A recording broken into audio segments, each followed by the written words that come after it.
Hey everyone, welcome back to the channel. In today's quick iPhone tutorial, I will show you how to enable the power on and power off sound on your iPhone.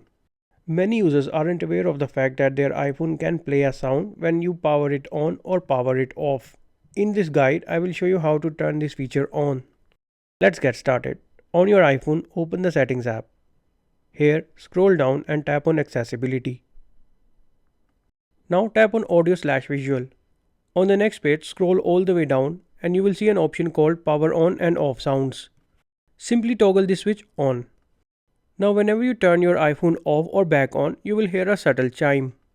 It's a nice little touch that gives your iPhone some personality.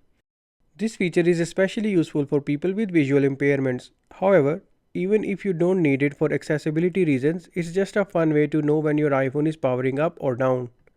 If you found this video helpful, make sure to hit the like button and subscribe to our channel for more iPhone tips and tricks. Got any questions? Drop them in the comments below.